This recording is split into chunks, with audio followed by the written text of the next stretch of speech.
Hello, I'm Hannah, and this is Hannah's Books. Today, I want to do a tag, the very clever Booktuber Name Tag created by Aaron Read a Book. All of the prompts are the names of some of his favorite Booktube channels. I'll link to all of the great channels in the prompt section down below in the description box. Many of the books I'll be mentioning today in response to the prompts are books I have read in the last few months, but not yet discussed on this channel. I don't quite know why I keep resisting making that kind of video, but I promise I will at some point soon. For today, on to the prompts. First up is Books I'm Not Reading, a book that has been on your TBR forever. Way back when I was in middle school, I used to look at a matching pair of big black volumes on my mother's bookshelf in my parents' bedroom. Remembrance of Things Past was the name, and it was a bind-up of all the volumes of what is now usually called In Search of Lost Time by the French author Marcel Proust. Although my mother loved the first book in the bind-up, she made it clear to me that I should wait until I was significantly older to read them. At first, that made me want to read them even more. Was there something illicit about them? Or was she suggesting that I was still just a child? Well, I did in fact take her advice and refrain from picking them up. To be honest, I probably put them off to the side for far longer than my mother intended for me to wait. But it appears the time has finally come. A bunch of us here at Booktube are thinking about doing a slow read through Proust through the year of 2025, maybe 10 pages a day or so. We'd love to have people join us. There will be more details coming out fairly soon. Several of us have already committed to read the first book, usually translated as something like Swan's Way, and then we'll see how things are going. One of the big issues that comes with reading a classic in translation is deciding which translation to use. And in the case of Proust, there have very recently been a few new entries into the list of possibilities. At some point, probably not until autumn, I want to make a video comparing the translations as much as I can to give you sort of a taste for each one, which one might be the best fit for you and your own tastes. I'm very much looking forward to Proust 2025, and I'd love to have you join us. Okay, prompt number 2, Novel Idea, a book with an interesting premise or plot device. I'm going to name Jessamine Ward's phenomenal Sing Unburied Sing. The story revolves around a woman who is both comforted and troubled by the spirit of her dead brother, but only when she's high on drugs. The ghost of her brother is part of an entire haunted landscape of racial oppression in the South. An odyssey, a word I'm using quite deliberately here, odyssey, that she and her children go on through Mississippi on their way to the state penitentiary, where they will see the children's father. Ward's fiction in general is reminiscent of the work of William Faulkner, and Ward herself is quite conscious of the echoes. In fact, Sing Unburied Sing is structured specifically on the layout of Faulkner's As I Lay Dying. And As I Lay Dying is this year's choice for the reading event Faulkner in August.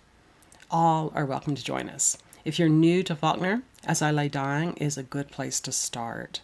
And if you have time to pair it with Ward's book, you might see additional aspects to both books. The third prompt is Revenant Reads, a book where someone has returned from the dead. I've been participating in the Author Spotlight series led by Sarah at Hardcover Hearts, focusing this time on Elizabeth Bowen. In her short novel, A World of Love, 20-year-old Jane finds a packet of love letters written years ago by her mother's one-time fiancé who died in World War I.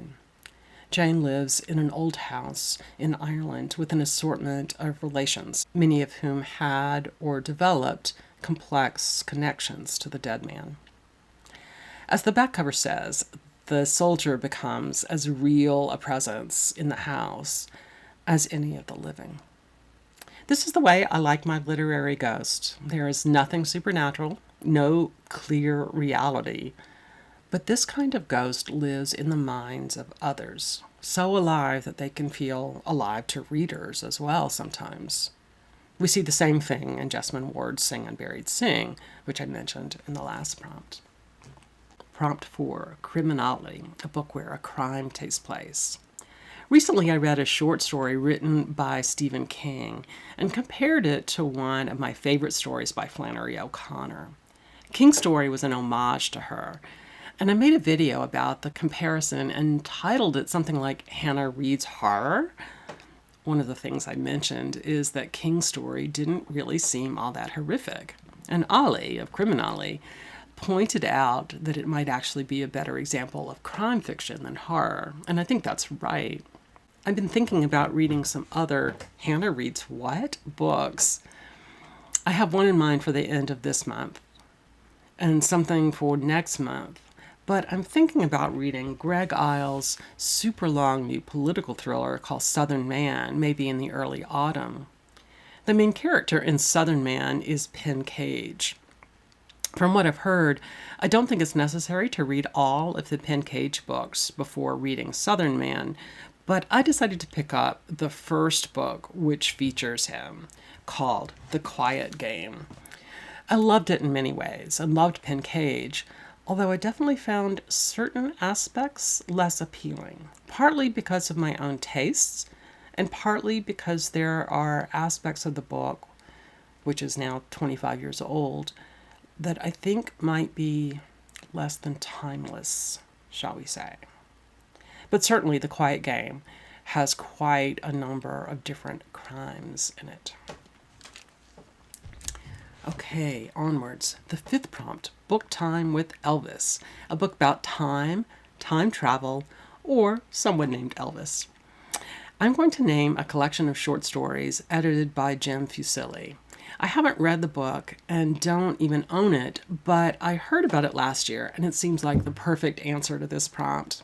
The title of this book is Brutal and Strange, Stories Inspired by the Songs of Elvis Costello. Fusilli was the rock and pop critic for the Wall Street Journal, incidentally, and has written quite a bit about music elsewhere as well. Brutal and Strange has stories written by a variety of contemporary authors of crime fiction, so it feels especially appropriate to have this answer follow the previous crime prompt. Meg Gardner takes on Complicated Shadows, Mark Billingham takes on Our Little Angel, and Gar Anthony Hayward writes Every Day I Write the Book.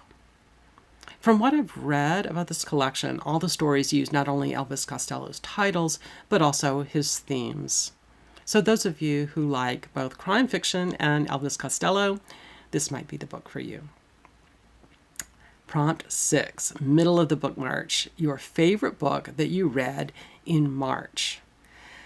My favorite was the enormous collection called The Letters of Emily Dickinson, edited by Kristan Miller and Domhnall Mitchell, and published by Harvard University Press.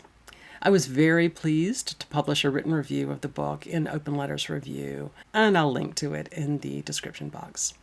I've loved thinking about how the letters show us a woman who is not a recluse, as I think we often imagine her, but a person deeply immersed in her community in some interesting ways.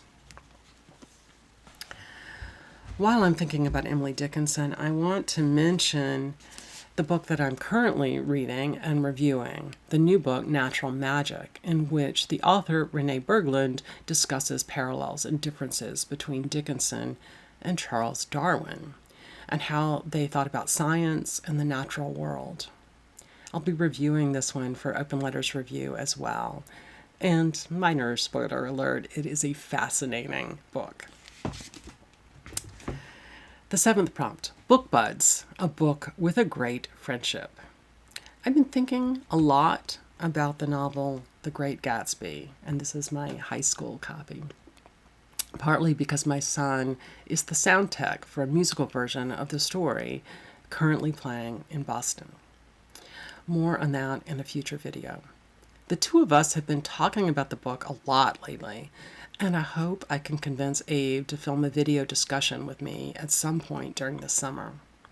Anyway, I've been thinking about the friendship between Jay Gatsby and Nick Carraway, the narrator.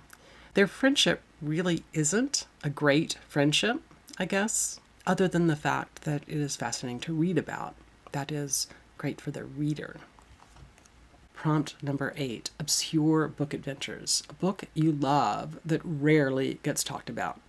I had to adjust the wording for this prompt slightly, since Aaron himself named one of the books I'm going to mention, although he named it for a prompt other than this one. He named The Forsyte Saga by John Galsworthy. I first fell in love with it because of the miniseries, which I saw on PBS a couple of decades ago. The screen adaptation led me to the original books. I won't go into detail, but while this Galsworthy book is not really a feminist text exactly, the first book in the saga, which was published at the beginning of the 20th century, deals with the issue of marital rape during the Victorian period. That in itself made me, someone very interested in women's history, want to read this book.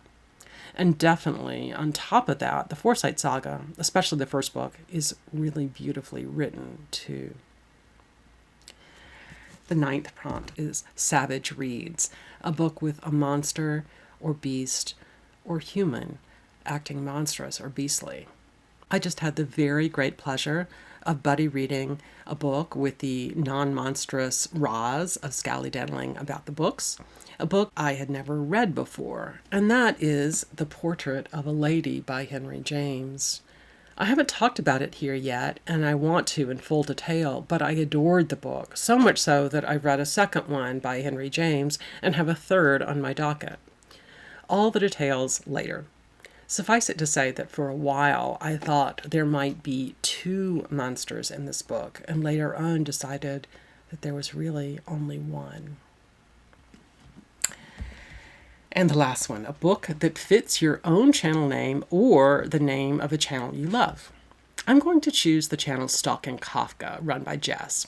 If you're not a viewer, go check out her recent vlog about a bookish trip to England. It made me very envious. But I chose her channel not for literary England, but for Kafka.